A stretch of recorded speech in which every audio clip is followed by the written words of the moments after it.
নমস্কার, আপনারা দেখছেন চাষবাস চ্যানেল। আজকে আমি শীতকালীন শশা চাষে কিভাবে পরিচর্যা করতে হয় এবং কিভাবে অধিক লাভ পাওয়া যাবে তা নিয়ে বিস্তারিত আলোচনা করব আজকের ভিডিওতে। তাহলে শুরু করছি আজকের ভিডিও, শীতকালীন শশা চাষ এবং তার পরিচর্যা।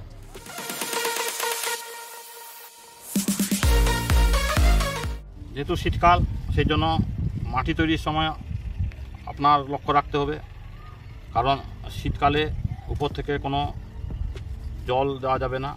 এই জন্য সার পুনরায় ব্যবহার করা গেলেও সেটা পুরোপুরি কাজ করে না, কারণ এই অবস্থায় সার দিলে এই নালায় দিতে হবে এবং নালা থেকে যতটা সার দেবেন তার সবটাই গাছ গ্রহণ করতে পারবে না।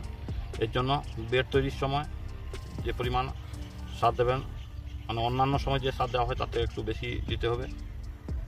আমরা বর্ষাকালে চাষ করার সময় যে সার দিচ্ছিলাম তার থেকে মানে এই শীতকালে যেহেতু গাছের বৃদ্ধি একটু শীতের জন্য বর্ষাকাল অপেক্ষা কম হয়, তার জন্য মূল সার বেশি দিতে হবে।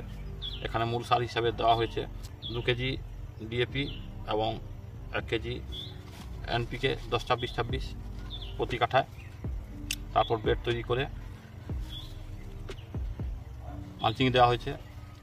সার বেশি দেওয়ার আর একটা কারণ আছে, কারণ আপনারা দেখেছেন বর্ষাকালে এক পাশে মোটা মালচিংয়ে মাঝখানে একটা লাইন করা হয়েছিল, এখানে সেইভাবে মোটামুটি একটা মালচিংয়ে 2টো লাইন করা হয়েছে। গাছের দূরত্ব একই আছে, 1 ফুট অন্তর অন্তর লাগানো হয়েছে। আর যেটা লক্ষ্য রাখতে হবে, মালচিংয়ের বেশি ভিতরে লাগানো যাবে না, কারণ যেহেতু এই শীতকালে মানে বাতাসে জলীয় বাষ্পের পরিমাণ কম থাকে, যেটা বলা হয় আর্দ্রতা কম থাকার জন্য বারবার জল দিতে হবে। মাছ বেশি ভিতরে লাগিয়ে দেওয়া হয় গাছটাকে, তাহলে নালার মানে জল শোষণ করতে পারবে না, যার ফলে গাছের বৃদ্ধি দ্রুত হবে না। এই জন্য লক্ষ্য রাখতে হবে নালার পাশাপাশি 3 থেকে 4 ইঞ্চি ছাড়া, এই যে দেখছেন এখান থেকে প্রায় 4 ইঞ্চি ছাড়া লাগানো হয়েছে।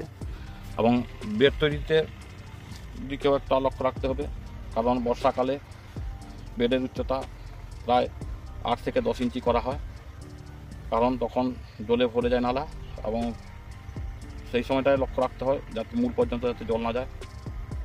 কিন্তু এই সময় জলের অভাব দেখা দিতে পারে, তার জন্য আমরা বেডের উচ্চতা মাত্র 5 থেকে 6 ইঞ্চি করেছি, কারণ বেশি উচ্চতা করলে মানে জল ধরে রাখা যাবে না, আর জল না হলে গাছের বৃদ্ধি হবে না।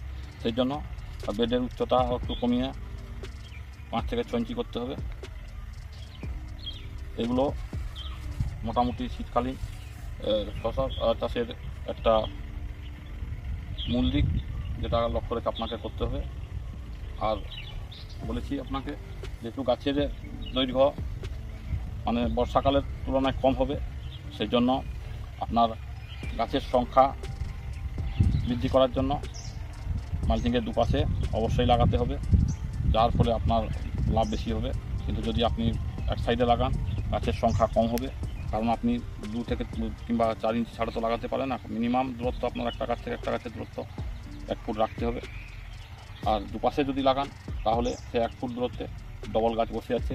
ডবল গাছ বসার ফলে আপনার গাছের সংখ্যা বৃদ্ধি পাওয়ার ফলে আপনার ফলের সংখ্যা বৃদ্ধি পারে এবং আপনি লাভবান হতে পারবেন। এই গেল প্রাথমিক পরিচর্যা। এখন প্রায় ডিসেম্বর মাসের প্রথম দিক, এটা নভেম্বর মাসের প্রথমে লাগানো হয়েছে, প্রায় 1 মাস মতো হয়েছে। 1 মাস লাগানোর মধ্যে দেখছেন কিছু কিছু গাছে ফুল চলে এসছে, ফুলের সংখ্যা ভালো আছে। এই শীতকালে শশা বা ক্ষীরা চাষে লাভ করতে হলে আপনার যেটা সবথেকে যেদিকে বেশি লক্ষ্য রাখতে হবে, সেটা হচ্ছে গাছের সংখ্যা যদি আপনি বেশি লাগাতে পারেন তাহলে ফলের সংখ্যা বেশি হবে। বর্ষাকালে অনেকেই কী করেন, মালচিং দেওয়ার পর মালচিংয়ের মাঝখানে লাগিয়ে দেওয়া হয়। শীতকালে কিন্তু সেটা করলে চলবে না, কারণ শীতকালে আর্দ্রতার পরিমাণ কম, জল বেশি লাগে। সেই জন্য যদি মালচিংয়ের মাঝখানে লাগানো হয়, মাঝখান পর্যন্ত জল যেতে পারবে না, যার ফলে গাছের বৃদ্ধি হবে না, এবং গাছের বৃদ্ধি না হলে ফলের সংখ্যাও কমে যাবে, অর্থাৎ প্রয়োজন মতো জল পাবে না। এর জন্য কি করা হয়েছে, বেডটা দুপাশে একটু ছেড়ে এই জলের নালা, এটা দেখছেন এখান থেকে 3-4 ইঞ্চ ছাড়া গর্ত করা হয়েছে, এবং 2 সাইডে মালচিংয়ের 2 সাইডে দেখতে পাচ্ছেন একটা মালচিংয়ের এই পাশটা, এটা দেখাচ্ছি আপনাকে। এটা এ পাশে একটা আর সে পাশে একটা, কারণ জল এই নালাটা যদি জলে ভর্তি করে দিয়ে খুব কাছাকাছিতে, অর্থাৎ শিকড়গুলা কাছে চলে আসবে, যার ফলে গাছ অতি সহজেই জল শোষণ করতে পারবে এবং প্রয়োজনীয় জল নিয়ে খাদ্য তৈরি করতে পারবে। মালচিংয়ের দুই পাশে যেমন লাগানো হয়েছে, এখানে দেখুন দুই পাশে সেরকম নেটও দেওয়া হয়েছে, কারণ এক পাশে যদি মাঝখানে নেট দিয়ে দেওয়া হয় তাহলে শশার গাছটা যেহেতু লতানো, লতিয়ে যখন মাঝখানে যায় অনেক শশা নিচে ধরে নষ্ট হয়ে যায়। এর জন্য এর গোড়ায় দুপাশে নেট দুভাবে দেওয়া হয়েছে। এ পাশে একটা আছে, আর দেখছেন একই মালচিংয়ে এর পাশে একটা, দুটো নেট দেওয়া হয়েছে এবং নেটের মাঝে মাঝে খুঁটি দেওয়া আছে। খুঁটি মোটামুটি 8 থেকে 10 ফুট অন্তর একটা খুঁটি পোঁতা হয়েছে, কারণ শশা খুব ভারী, যখন ফলন বেশি হবে, না হলে যদি পাশাপাশি না দেওয়া হয় বেশি দূরত্বে খুঁটি পুঁতলে কী হবে, নেট ছিঁড়ে যেতে পারে আর নেট নিচে নেমে যেতে পারে, যার ফলে ফসলের ক্ষতি হবে। এর জন্য 8 থেকে 10 ফুট অন্তর একটা খুঁটি পোঁতা হয়েছে এবং মালচিংয়ের দুপাশে যেমন লাগানো হয়েছে দুপাশেও সেরকম খুঁটি দেওয়া হয়েছে। এর ফলে কী হচ্ছে, গাছের সংখ্যা আপনার বৃদ্ধি পাবে। গাছের সংখ্যা বৃদ্ধি পেলে দেখছেন ফুল এসছে, প্রত্যেকটা কিঁটে ফুল ফুটছে, নতুন ফুল, কিছু কিছু গাছে এখনও ফুল ফোটেনি। এই সময় আপনার যে পরিচর্যা নিতে হবে, শশার মূল রোগ যেটা হচ্ছে পাতার অগ্রভাগ কুঁকড়ে যায় এবং হলদে হয়ে আসে, যে গাছ অতি খুব তাড়াতাড়ি মরে যায়। এর হাত থেকে আপনার রক্ষা পেতে হলে আপনাদের এটা যে গাছের কুঁকড়ে যাওয়ার যে রোগটা, সেটা মূলত হচ্ছে মাছি এবং থ্রিপসের আক্রমণ। শুধু মাছি এবং থ্রিপ যদি গাছের অগ্রভাগে বাসা করে তাহলে এই রোগটা দেখা যায়। এই রোগের হাত থেকে আপনার রক্ষা পেতে হলে আমরা যেটা ব্যবহার করি, সাধারণত পেগাসাস ব্যবহার করি। এতে সাদামাছি একদমই থাকবে না, এটা আপনাকে 8 থেকে 10 দিন অন্তর স্প্রে করতে হবে, প্রতিটা জলে 1 গ্রাম করে, যার ফলে সাদামাছি নির্মূল হয়ে যাবে। এরপর যেটা হচ্ছে থ্রিপসের আক্রমণ, আপনি ইমিডাক্লোপ্রাইড জাতীয় যে কোনো কীটনাশক ব্যবহার করতে পারেন। থ্রিপসের জন্য নানা কোম্পানির ওষুধ আছে, যার ফলে আপনার এই কুঁকড়ানো যে গাছের কুঁকড়ে যাওয়া রোগটা সম্পূর্ণ ভালো হয়ে যাবে। এরপরে আর একটা রোগ হচ্ছে পাতা হলদে হয়ে যাওয়া,